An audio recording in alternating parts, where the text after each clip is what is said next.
నమస్తే, welcome to టీ10. మన జాతిపిత గాంధీజీ హత్యకు పన్నిన కుట్ర వెనుక ఆర్ఎస్ఎస్ హస్తం ఉన్న సంగతి అందరికీ తెలిసిందే. అయినప్పటికీ అదే ఆర్ఎస్ఎస్ నేతలు గాంధీజీ పట్ల ఎంతో భక్తి నటిస్తారు. ఈ నాటకం గురించి కూడా అందరికీ తెలుసు. గాంధీజీతో పాటు సర్దార్ పటేల్, సుభాష్ చంద్రబోస్, అంబేద్కర్ తదితర జాతీయోద్యమ నాయకుల పట్ల కూడా ఆర్ఎస్ఎస్ బ్యాచ్ చాలా గౌరవాన్ని నటిస్తుంటారు. కానీ ఒక్క జవహర్ లాల్ నెహ్రూ విషయంలో మాత్రం విపరీతమైన ద్వేషాన్ని వెళ్ళకక్కుతూ ఉంటారు. చరిత్రలో నెహ్రూకు సంబంధించిన జ్ఞాపకాలు కూడా ఏవి మిగలకూడదన్నట్టు వ్యవహరిస్తుంటారు. పురాతన కాలంలో చార్వాకుల పట్ల ఆనాటి పాలక వర్గాలు ప్రదర్శించిన అంతులేని విద్వేషం వంటిదే ఇది కూడా. ఇంత విద్వేషాన్ని కలిగి ఉండటానికి కారణమేంటి? మేమే సిసలైన దేశభక్తులమని రొమ్ములు బాదుకుంటూ చెప్పుకునే ఆర్ఎస్ఎస్ బ్యాచ్ కు 3 దశాబ్దాల పాటు బ్రిటిష్ పాలకులతో పోరాడిన నెహ్రూ పట్ల, అందులో 9 సంవత్సరాల పాటు బ్రిటిష్ జైళ్లలో మగ్గిన నెహ్రూ పట్ల ఈ ద్వేషం ఎందుకు? ఇది తెలియాలంటే స్వాతంత్రం వచ్చిన తొలి నెలలో హిందూ ముస్లిం మతోన్మాదులు ఆ స్వాతంత్రాన్ని వమ్ము చేయటానికి పన్నిన కుట్రలేమిటో తెలియాలి. ఆ కుట్రలను వమ్ము చేసి జాతీయోద్యమ స్ఫూర్తికి అనుగుణంగా లౌకిక తత్వాన్ని స్థిరపరిచిన నెహ్రూ పాత్ర ఏమిటో తెలియాలి. భారతదేశానికి స్వాతంత్ర్యం ఇవ్వనున్నట్టు అప్పటి బ్రిటిష్ ప్రధాని అట్లీ 1946 ఆగస్టులో ప్రకటించారు. అప్పటి నుంచి 1952 వరకు 6 ఏళ్ల పాటు హిందూ ముస్లిం మతోన్మాద శక్తులు సంస్థలు చేయని దురాగతం అంటూ లేదు. 1946 సెప్టెంబర్ లో నెహ్రూ ప్రధానిగా ఒక మధ్యంతర ప్రభుత్వం ఏర్పడింది. ఒక నెల తిరగకుండానే బెంగాల్ ప్రభుత్వంలోని నవాఖలిలో భారీ ఎత్తున హింసాకాండ చెలరేగింది. ప్రత్యేక పాకిస్తాన్ కావాలన్న డిమాండ్ తో ముస్లిం లీగ్ ప్రత్యక్ష కార్యాచరణకు పిలుపునిచ్చింది. ఈ పిలుపును ఆర్ఎస్ఎస్ ఏనాడు వ్యతిరేకించలేదు. పైగా హిందువులకు వేరే రాజ్యం కావాలంటూ అదే ద్విజాతి సిద్ధాంతాన్ని బలపరిచింది. మతాలు వేరైనా మతోన్మాదులు మాత్రం ఒకరినొకరు బలపరుచుకుంటూ ఉంటారన్న దానికి ఇదే ఉదాహరణ. ముస్లిం లీగ్ నాయకత్వంలో నడుస్తున్న బెంగాల్ ప్రొవిజనల్స్ ప్రభుత్వం ఈ అల్లర్లను అణచివేయటానికి ఏ విధమైన శ్రద్ధ కనపరచలేదు. నవాఖలిలో హిందువుల మీద జరిగిన హింసాకాండకు ప్రతీకారంగా అన్నట్టు పొరుగునే ఉన్న బీహార్ లో పెద్ద ఎత్తున ముస్లింల మీద దాడులు జరిగాయి. ఈ దాడుల వెనుక ఆర్ఎస్ఎస్ దే ప్రధాన పాత్ర అని వేరే చెప్పనక్కర్లేదు. మహాత్ముడు 1946 నవంబర్ 6న స్వయంగా నవాఖలి పర్యటించారు. అప్పటి నుంచి మత ఘర్షణలు చెలరేగుతున్న ప్రాంతాలన్నింటా 4 మాసాల పాటు 1947 మార్చి 4 వరకు పర్యటిస్తూనే ఉన్నారు. కాలినడకన కల్లోలిత ప్రాంత గ్రామాలలో తిరిగారు.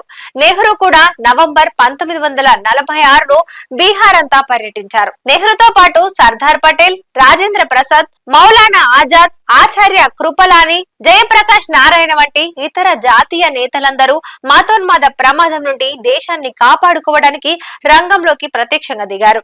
దీనితో పాటు నెహ్రూ తాత్కాలిక ప్రభుత్వ నేతగా అధికార యంత్రాంగాన్ని పూర్తిగా రంగంలోకి దించి పరిస్థితిని అదుపు చేయటానికి సర్వశక్తులను ఒడ్డారు. హిందూ ముస్లిం ఘర్షణలు జరిగే ప్రదేశంలో నేను ప్రత్యక్షంగా అడ్డుగా నిలబడతాను.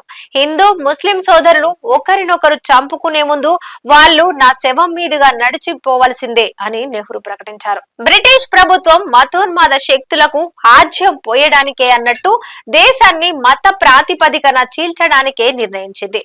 దాని పర్యవసానంగా ఇటు బెంగాల్ నుంచి అటు పశ్చిమ పంజాబ్ నుంచి శరణార్థులు లక్షలాదిగా భారతదేశంలోకి తల దాచుకోవడానికి రాసాగారు. దేశంలో వివిధ ప్రాంతాల్లో హింసాకాండ చెలరేగింది.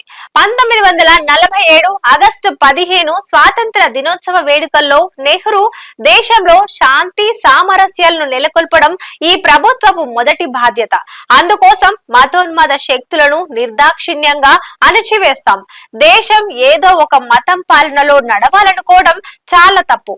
మన మువ్వన్నెల జెండాకు తలొంచి గౌరవించే వారందరూ వారే మత విశ్వాసాలను కలిగి ఉన్నప్పటికీ, ఏ కులానికి చెందిన వారైనప్పటికీ సమాన హక్కులను కలిగి ఉంటారని ప్రకటించారు.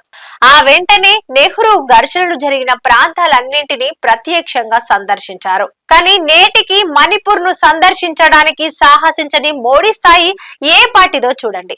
కొద్ది కాలంలోనే మత ఘర్షణలు నిలిచిపోయి పరిస్థితి అదుపులోకి వచ్చింది. గాడ్సే ఇంతలోనే మహాత్ముడిని పొట్టన పెట్టుకున్నాడు. గాంధీజీ హత్య వెనుక ఉన్నది ఒకరిద్దరు వ్యక్తులు మాత్రమే కాదు, ఒక పెద్ద సంస్థ ఉంది అని నెహ్రూ ప్రకటించారు. 1948 ఫిబ్రవరి 5న రాష్ట్రాల ముఖ్యమంత్రులకు రాసిన లేఖలో దేశంలో వివిధ ప్రాంతాల్లో అనేక మంది ప్రముఖులను హత్యలు చేసి అల్లకల్లోలాన్ని సృష్టించి దేశాన్ని అస్థిరత పాలు చేసి అధికారాన్ని చేజిక్కించుకోవాలనే కుట్ర సాగుతోందంటూ నెహ్రూ హెచ్చరించారు. ఉప ప్రధాని హోంశాఖ మాత్యులు అయిన సర్దార్ పటేల్ ఈ కుట్రను ఛేదించడంలో నెహ్రూకు పూర్తి అండదండలిచ్చారు. 25,000 మంది ఆర్ఎస్ఎస్ కార్యకర్తలను జైల్లో పెట్టారు. 1949లో తమకు రాజకీయాలకు ఎటువంటి సంబంధం లేదంటూ ఆర్ఎస్ఎస్ రాతపూర్వకంగా ఇచ్చిన వివరణ తర్వాత ఆర్ఎస్ఎస్ మీద నిషేధాన్ని ఎత్తివేశారు. తమ ఆర్ఎస్ఎస్ మూలాలను మోడీతో సహా అనేకులు బహిరంగంగా ప్రకటించుకోవడం బట్టి ఆనాటి వివరణ ఎంత బూటకమో తేటతెల్లమవుతోంది.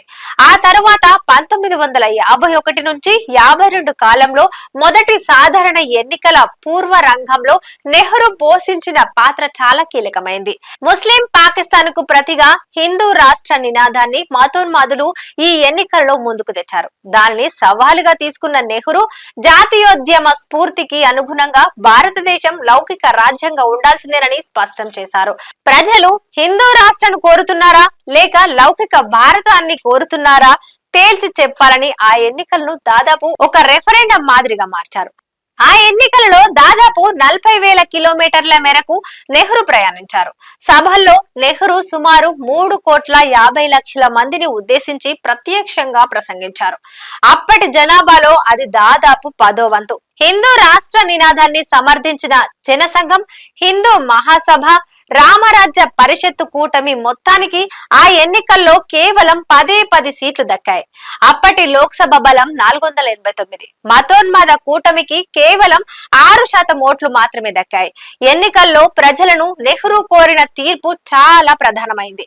దేశ రాజ్యాంగ స్ఫూర్తిని, మౌలిక సూత్రాలను కాపాడుకోవడమా లేక విద్వేష రాజకీయాలకు ద్వేషాన్ని బలి చేయడమా అన్న ప్రశ్నకు ప్రజలు స్పష్టంగా ఇచ్చిన తీర్పు లౌకిక భారతదేశానికి బలమైన పునాది వేసింది. మతోన్మాదానికి మత విశ్వాసాలకు సంబంధం లేదని, మత విశ్వాసాలు ప్రాచీనమైనవైతే మతోన్మాదం ఆధునిక రాజకీయ పెడధోరణి అని నెహ్రూ స్పష్టం చేశారు. జాతీయోద్యమాన్ని దెబ్బతీయడానికి సామ్రాజ్యవాద శక్తులు మతోన్మాదాన్ని ప్రోత్సహిస్తాయని, ఆ మద్దతు అందని వాడు మతోన్మాద శక్తులు పేకమేడల్లా కూలిపోతాయని చెప్పారు.